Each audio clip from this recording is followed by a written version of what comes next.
In construction, it's rarely the job you did wrong that costs you the most. It's the job you did right but forgot to protect. One unsigned contract, one missed waiver, one delay in filing, and poof, there goes your profit. This is the Contractor Success Forum. I'm Wade Carpenter with Carpenter Company CPAs, alongside my co-host Stephen Brown with McDaniel Whitley Bonding and Insurance. And today we're bringing back a fan favorite, Ariela Wagner from Sunray Notice. And it's been almost 3 years since she joined us, but the lien laws didn't get any kinder and the paperwork didn't file itself. So if you're still treating lien waivers like an afterthought, you're going to want to buckle in for some great information. Stephen, you want to kick us off on this? Yeah, Ariela, thanks for coming back on the podcast today. We are thrilled to have you, and it's hard to believe it's 3 years. The first time we talked, Wade and I were just so impressed with Sunray and what you're doing. I want you to tell our listeners a little bit about Sunray and what you do. You operate across the country in every state, and you help contractors with their liens and you help them with their collections. We could talk, and we've had so many podcasts, we talk all the time about what you sign and what the laws are in your state where you're contracting, and how to file a lien when you're not getting paid, what the laws say to protect you. We're all paddling with the same set of oars here about preaching this to our listeners, and that is pay attention to what you sign and know what the law says. Thank you so much. I'm absolutely thrilled to be here. I enjoy the podcasts with you gentlemen and certainly love educating our audience. Yes, it's actually just seems to be getting a little bit more challenging. I give the analogy of what's happening with antibiotics. People are taking antibiotics for 5 days thinking that the bacteria will disappear with that antibiotic, but it just becomes stronger and stronger. So if you don't have a strong credit and collections policy, you will be left behind. Mm-hmm. Again, thank you. And I'm thrilled to be here. A little bit of background for those who are hearing for the first time. My name is Ariela Wagner. I'm the founder of Sunray Construction Solutions. We secure $10 billion annually for general contractors, subcontractors, and suppliers throughout the United States. We have an extraordinary online platform that helps people with their deadlines, their waivers and releases. And we have a wonderful, and I like to say an extraordinary research department that researches these documents. So yeah, I would love to get started on some really critical pieces on what has to happen to make sure, if you guys can believe it, we're almost halfway through this year. And what the audience out there can do to really secure their lien and bond claim rights, but a really healthy process for their companies, whether you are a small business owner, a mom and pop shop, or you're a $1 billion business. So I think the first thing to tell everyone is really contracts. The first thing about a contract is that this is really the construction attorney's areas of expertise, but I think it's an area that we could touch on the 101s. You do not need a contract in order to file a lawsuit. Back in the olden days, you would shake a hand and you would say, okay, well, that's it. We're good. Mm-hmm. The terms of a contract can be verbal. It's just offer, acceptance, and consideration. But unfortunately, today, we have so many issues that can arise from going back all the way to COVID with material price escalation to present day, what we had just recently with the potential increase in tariffs. What do you do? So first and foremost, having a contract. Not all lawyers are created equal. And what do I mean by that? You're not going to go see a dermatologist if you need to see the ophthalmologist. Mm-hmm. In every state, there are construction attorneys that you can work with. On our website at sunraynotice.com, we have attorneys that we work with that are truly spectacular. And I just want everyone to know Sunray doesn't get a kickback from me saying that. Yeah. I have built relationships with really incredible construction attorneys. So the first thing is getting your contracts. And key points to those contracts are, again, paid when paid, stop payment, stop work, having clauses in there like that, making sure that when you're signing those contracts, especially those big contracts, that you look very carefully at the waivers as well. Remember, most of the time, the contracts are going to be written for the general contractor, not you. Material price escalation, making sure that you're not going to put yourself in a position where you give a quote And then you lose all your profits because you didn't have that simple contract term. But because I'm not an attorney, credit and collections is really my expertise. Again, I strongly, strongly, strongly recommend speaking with an attorney in your state, making sure that you have the correct venue. If God forbid you do get into a situation, and what does that mean? If you're in hypothetically Broward County, Florida, and you're doing work in another state, that you have a venue, meaning you want to make sure the lawsuit is brought closer to you, not to, if they have a section, well, you know what, we're going to argue this in the Bahamas.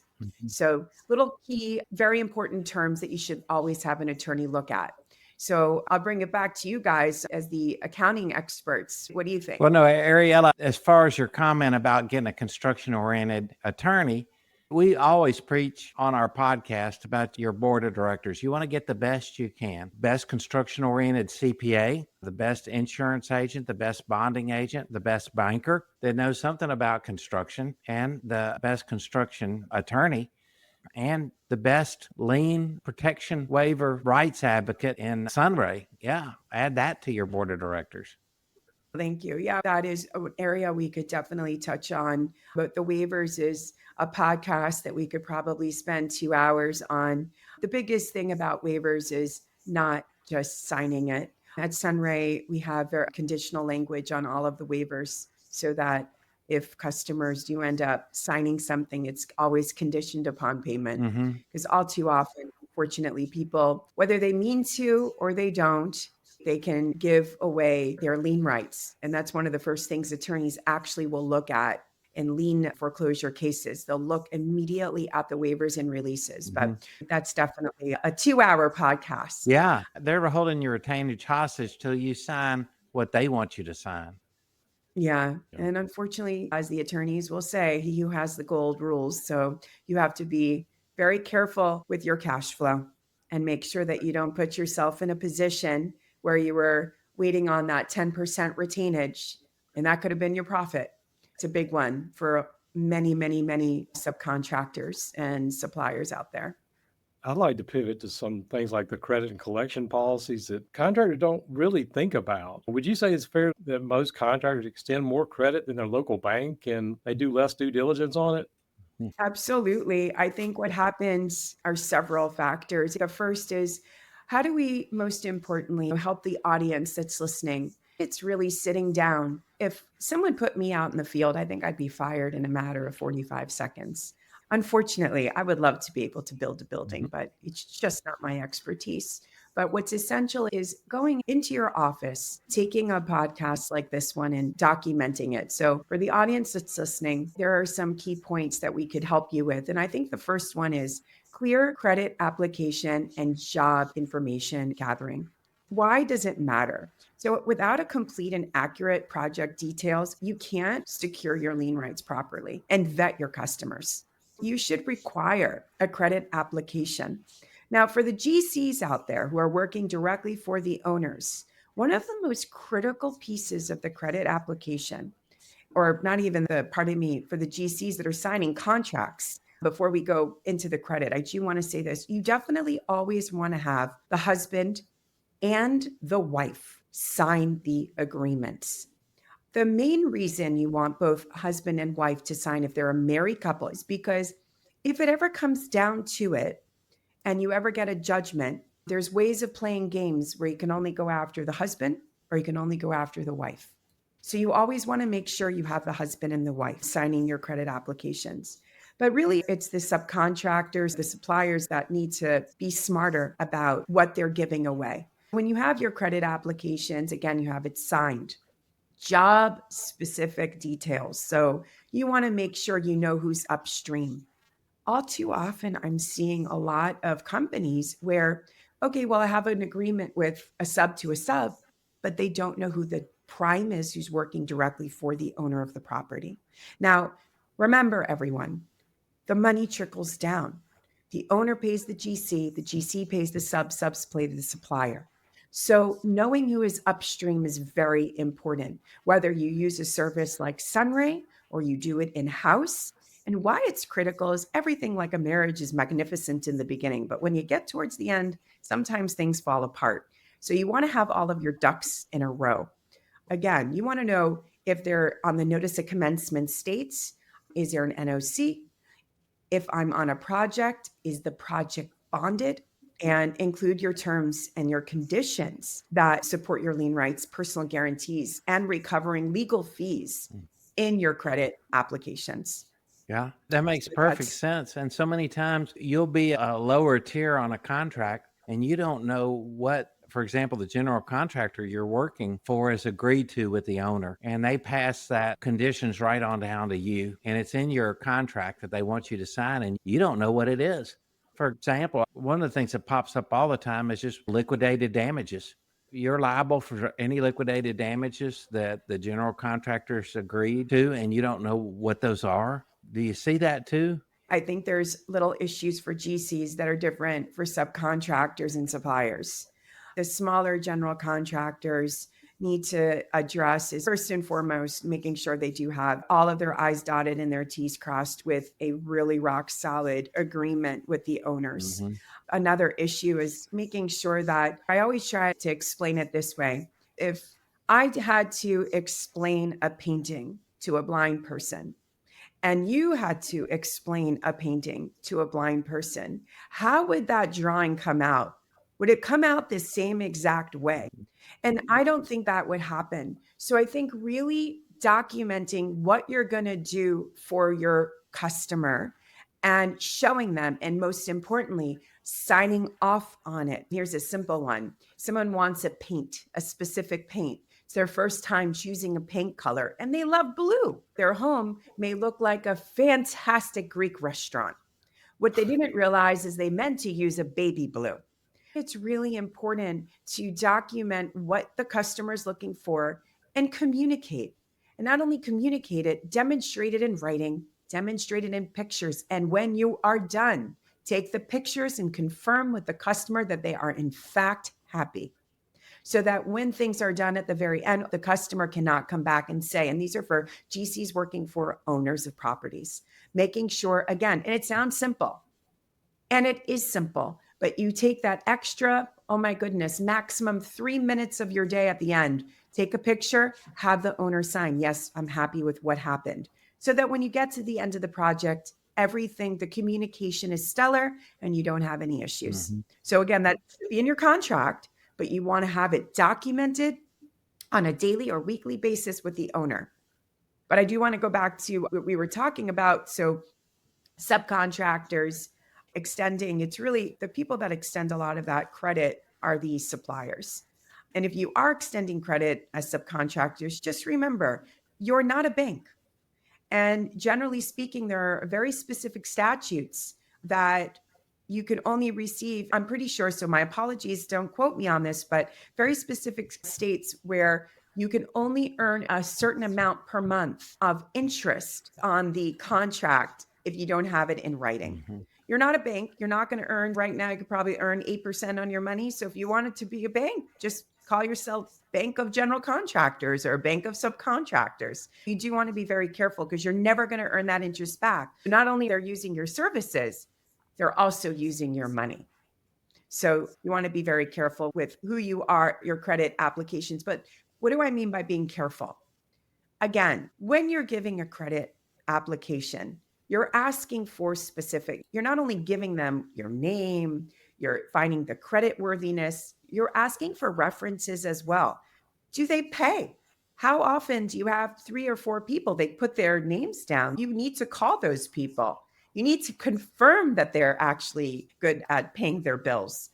I see this all the time. The credit and collections department says to the salespeople, guys, it is irrelevant that you sell the product and service. Everyone wants something for free. Once it's in the bank, then the job is really complete at that point. You can have as much revenue as you want, but if you can't collect on it, it doesn't matter. Mm-hmm.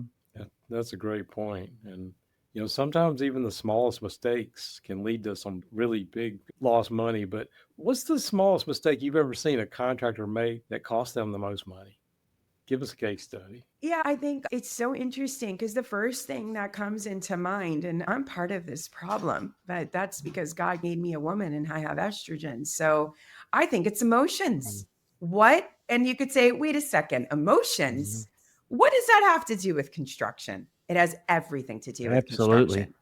If you do not have a well documented process, you will allow things to occur, such as waiving your lien rights in states that require a preliminary notice.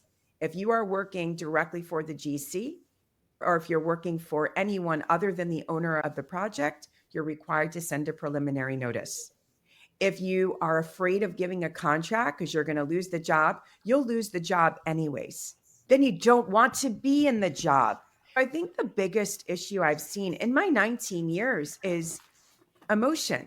Do not allow emotion to supersede intelligence. I love how I've once heard this, and I think it's true. God put your head above your heart for a reason. Use your head, not your heart. Because if you make those emotional decisions, you will not have a successful credit collections department in your company. I would say again, what are those mistakes? Not having a contract in place, not sending preliminary notices when you should be, not leaning projects when you should be leaning the projects, because they'll run off with the money. But what about you, the GC, the subcontractor, and the supplier? Leading into that, what would you say is the number one blind spot from successful contractors that think they've got these kind of things covered? Because I see it all the time. It comes down to, most importantly, creating an internal policy. Now, you're going to have situations where you have extraordinary relationships with the owners. You have extraordinary relationships if you're subs to the GCs, where you're working on 3 or 4 projects and they're, okay, well, we'll pay you X, Y, and Z. Please continue. I think that the best thing for all of the listeners out here is to take a moment, go into your office, and document your internal policies for your credit and your collections. We have a plethora of information forms on our website to help customers that go, where do I start? This is so much information. I'm so overwhelmed. How do I begin? It's very simple.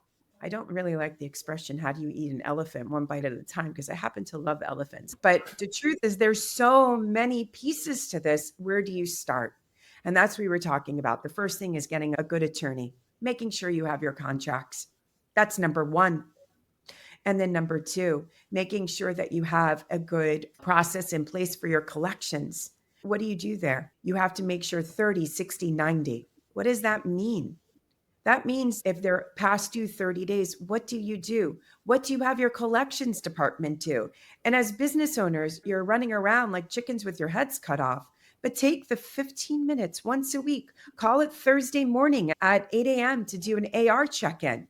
See what's going on. Because all too often, I also see, unfortunately, such a turnover where people have, oh my gosh, we didn't notice this project. Or worse, one of the girls in the office, they left the company. They didn't secure the lien rights, and the customer doesn't have any rights. They have to sue on the contract. But that ammunition of a lien is really powerful. When you go to foreclose on a property, not only can you sue on the contract, you have a lien or a claim against the bond, which is so powerful for us in the construction industry. A lot of industries don't have anything like this, a lien being placed on a property to expedite payment. It slows down. The lenders will not fund projects if there's a claim against the bond. But we could talk about this ad nauseum. But I want to make sure I answer some of the other questions for you. Ariela, you were talking about also literally stopping a project when you're not getting paid. You alluded to that, and I can just say I get that kind of conversation all the time as a surety bonding agent is I'm not getting paid.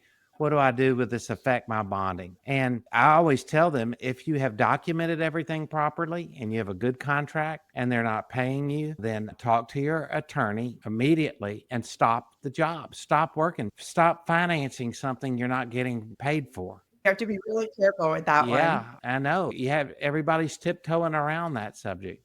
And I don't blame them. Everyone, I think, is born good. Everyone wants to finish the projects. Everyone wants to also get paid. Things happen. It could be a city or county, and everyone on this, our audience that's listening, they know that they're slow payers. Sometimes there's issues with waivers that you're not getting it back in time, or customers not sending invoices timely. That creates slow payment. There are a number of factors that could occur. But one of the most important things the audience needs to remember is, if that's the case, I think in the majority of the states, if you do not have that clause in your contract, you may have to continue the job. Mhm. It's terrible. That is a big deal. And again, that's why I was saying, yes, you don't need a contract, but you absolutely should have that clause in your contract. If you're not getting paid, you're going to keep sending your people out there, still having materials? No, Mhm. absolutely not. So you need to have that clause in your contract. It's a stop work clause. Yeah. You remember I was telling you, Ariella, I heard a guy say, knowledge is reading the fine print and experience is when you don't. Yep, absolutely. I know we were having that conversation. I could tell you again, it's the mistakes. It's what you do wrong, not what you do right. Mm-hmm. And all it takes, I explain this to my staff and I explain this to people I'm close to. It can take 10 years to build this incredible building, and 10 seconds for the dynamite to blow it up. So for the extra 10 seconds, you want to be really smart about your business. Again, it's not just about building. It's about the back end of it. For those who like music, and I think the audience, everyone loves music. It's like going to a show. It's not just the singer at the front or the guitarist or the drummer. It's everything in the background that makes that show. It's the lights, the costume changes, it's the sound technician. And why do I see that? You might be building the building or painting or the roads, whatever it might be. But you have to remember the other side of it, your contracts, your credit and collections policies. That's what all makes it work. Mm-hmm. I see it too all the time, that my contractors are crossing state lines all the time, and they just see this big opportunity in another state and think that, hey, all these lien laws have to be mostly the same across all the states. And I know you know that's not true. And that's why I say service like yours that knows these things and can protect you is well worth the cost of it, as well as just the same thing as we say about construction CPAs, bond agents, attorneys. Having somebody specializing in this, if you don't have the back office to do this, it can take a lot of effort, especially when you're crossing state lines. What's your thoughts about that? I think that's such an amazing question. So I'm located in the state of Florida. And what we saw over the last 5 years that transpired is it's actually amazing on some levels and horrific on others. And what do I mean by that? First of all, you do need specific licenses. They're working on potentially making some changes in our laws, but regardless, at the moment, you still need those licenses, depending on what you're doing. I have people all the time say, oh, we don't do that in our state. Well, it's the owners in the state of Florida are the ones that are required to record, but GCs do it on behalf of the owners, notice of commencements. It's a critical piece of the lien process in the state of Florida. GCs, they don't know our rules. Yes, you're 100% correct. We're seeing a lot of it. You do want to make sure you have the right license. You do want to make sure that you know your deadlines in the event that you are not paid. It's also for the people in the state who have to work with people that are coming from out of state. We do things differently in Florida that you do differently in Maryland, that you do differently in Texas and California.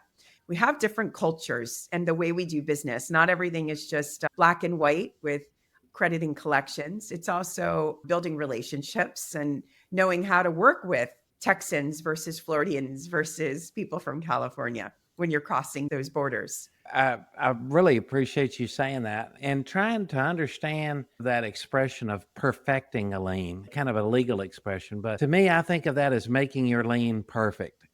And I think a lot of our listeners may not understand about the timing involved with perfecting your lien. So in most states, if you're not working directly for the owner of the property on bonded projects, it's slightly different. Again, you can go onto our website, sunraynotice.com, click on 50 states lien laws, and you can see all the lien laws.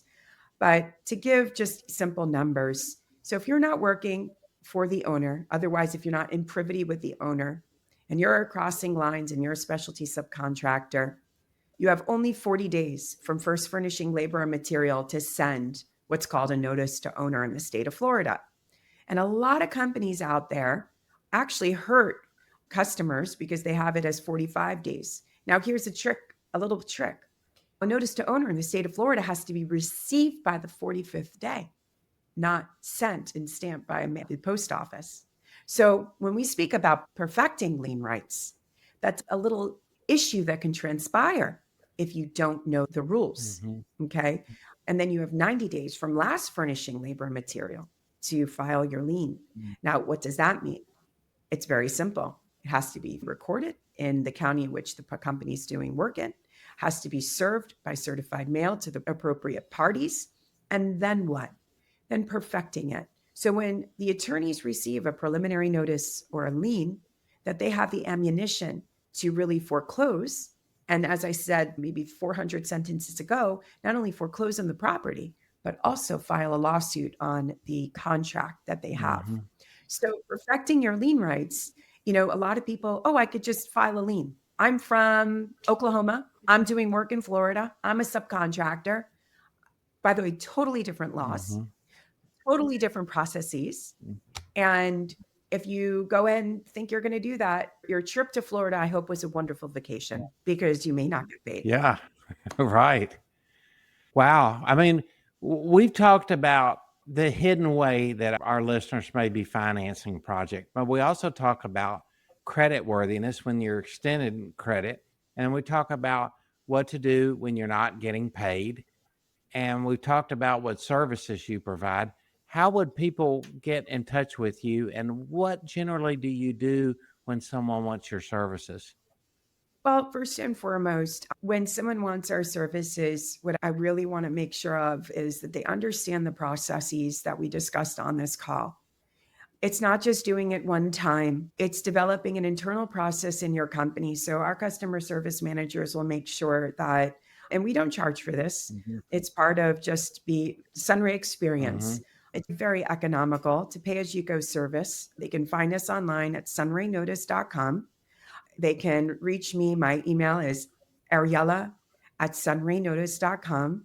I don't believe that there is any question that is silly or stupid, because when you don't know something, you need to ask. Now, if you ask it 3 or 4 times and you still don't understand it, maybe at that point, maybe it's silly. But there really isn't a silly or stupid question. You need to know what your rights are. If you're not getting paid, it's a scary feeling. I know when I was younger, I had some cash flow, I had some issues. It's not a good feeling when you're married with children and you're a small business owner and you're working on a project and you're owed, whether it's $6,000, that could mean the difference of paying your mortgage or food or electricity. It's not things that we should ever take for granted. So to help a small business owner or even a credit manager who's frustrated, who's listening, or a business owner who's taking his or her company from 10 million to 15 million, you have to have these checks and balances in your company.